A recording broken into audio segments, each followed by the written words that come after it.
దేవుడు ఆకాశములో ధనుస్సును ఎందుకు పెట్టినో తెలుసా?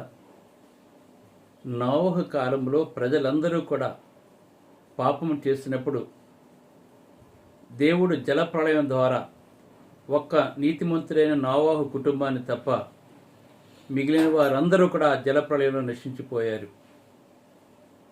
దేవుడు జలప్రళయం వస్తుందని చెప్పి వాడిని సిద్ధం చేయమని చెప్పినప్పుడు 120 సంవత్సరాల పాటు నోవహు జలప్రళయం రాబోతుంది అని హెచ్చరిక చేసిన అనేక మంది దేవుని యొక్క మాటను వినలేదు. నేడు కూడా అనేక మంది సువార్తను ప్రకటిస్తూ ఉన్నా కూడా అనేక మంది క్రీస్తుని అంగీకరించడం లేదు. అప్పుడు దేవుడు ఆకాశపోకని లిప్పి గొప్ప జలప్రళయం రప్పించగా నోవహు కుటుంబం తప్ప మిగిలిన అందరూ కూడా చనిపోయారు. ఆ తర్వాత దేవుడు పశ్చాత్తాపడి ఇంకెప్పుడు కూడా ఇటువంటి జలప్రళయాన్ని భూమి మీదకి నేను రానవను అని దానికి గుర్తుగా ఆకాశంలో